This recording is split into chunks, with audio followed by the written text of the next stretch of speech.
SGPC ਚੋਣਾਂ ਨੂੰ ਲੈ ਕੇ ਸ਼੍ਰੋਮਣੀ ਅਕਾਲੀ ਦਲ ਅੰਮ੍ਰਿਤਸਰ ਵੱਲੋਂ ਇੱਕ ਅਹਿਮ ਪ੍ਰੈਸ ਕਾਨਫਰੰਸ ਕੀਤੀ ਗਈ। ਇਸ ਤੋਂ ਪਹਿਲਾਂ ਇੱਕ ਮੀਟਿੰਗ ਹੋਈ ਜਿਸ ਵਿੱਚ ਚੋਣਾਂ ਸੰਬੰਧੀ ਮਤੇ ਪਾਏ ਗਏ। ਇਸ ਦੌਰਾਨ ਬੋਲਦਿਆਂ ਸ਼੍ਰੋਮਣੀ ਅਕਾਲੀ ਦਲ ਦੇ ਪ੍ਰਧਾਨ ਨੇ ਕਿਹਾ ਕਿ ਜੇਕਰ ਸੰਗਤਾਂ ਨੇ ਸੇਵਾ ਬਖਸ਼ੀ ਤਾਂ ਐਸਜੀਪੀਸੀ ਦੀ ਚੋਣ ਜਿੱਤਣ ਉਪਰੰਤ ਬਾਹਰਲੇ ਮੁਲਕਾਂ ਦੇ ਸੂਝਵਾਨ ਸਿੱਖਾਂ ਨੂੰ ਕੋਆਪਟ ਕਰਾਂਗੇ।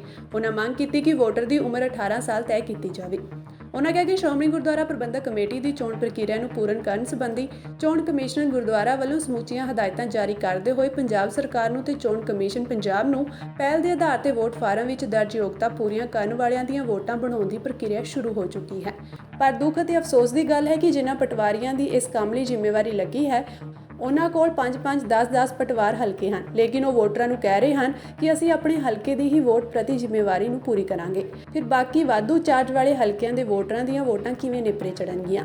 ਇਹ ਪ੍ਰਸ਼ਨ ਬਹੁਤ ਹੀ ਗੰਭੀਰ ਤੇ ਵੱਡਾ ਹੈ। ਜਦੋਂ ਕਿ ਵਿਧਾਨ ਸਭਾ, ਲੋਕ ਸਭਾ, ਮਿਊਨਿਸਪਲ ਕਾਰਪੋਰੇਸ਼ਨਾਂ, ਮਿਊਨਿਸਪਲ ਕੌਂਸਲਾਂ, ਜ਼ਿਲ੍ਹਾ ਪ੍ਰੀਸ਼ਦਾਂ, ਬਲਾਕਾਂ ਤੇ ਪੰਚਾਇਤਾਂ ਦੀਆਂ ਚੋਣਾਂ ਵਿੱਚ ਜਦੋਂ ਵੀ ਵੋਟਾਂ ਬਣਦੀਆਂ ਹਨ ਤਾਂ ਇਹ ਜ਼ਿੰਮੇਵਾਰੀ BLO, ਆਂਗਣਵਾੜੀ ਵਰਕਰ ਜਾਂ ਅਧਿਆਪਕਾਂ ਦੁਆਰਾ ਘਰ-ਘਰ ਜਾ ਕੇ ਵੋਟਾਂ ਬਣਾਈਆਂ ਜਾਂਦੀਆਂ ਹਨ।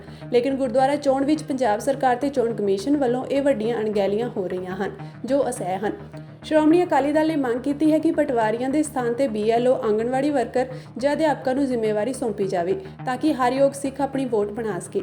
ਉਹਨਾਂ ਕਿਹਾ ਕਿ ਜੇਕਰ ਸ਼੍ਰੋਮਣੀ ਅਕਾਲੀ ਦਲ ਅੰਮ੍ਰਿਤਸਰ ਅਤੇ ਹਮਖਿਆਲਾਂ ਦੀ SGPC ਦੇ ਪ੍ਰਬੰਧ ਵਿੱਚ ਸੰਗਤਾਂ ਨੇ ਜ਼ਿੰਮੇਵਾਰੀ ਸੌਂਪੀ ਤਾਂ ਅਸੀਂ ਇਸ ਸੰਸਥਾ ਵਿੱਚ ਸਭ ਖਾਮੀਆਂ ਨੂੰ ਦੂਰ ਕਰਨ ਦੇ ਨਾਲ-ਨਾਲ ਬਾਹਰਲੇ ਮੁਲਕਾਂ ਵਿੱਚ ਵਸਣ ਵਾਲੇ ਸੂਝਵਾਨ ਇੰਡੀਅਨ ਸਿੱਖਾਂ ਨੂੰ ਕੋਆਪਟ ਕਰਕੇ ਇਸ ਦੇ ਪ੍ਰਬੰਧ ਨੂੰ ਹੋਰ ਸੁਚਾਰੂ ਬਣਾਵਾਂਗੇ।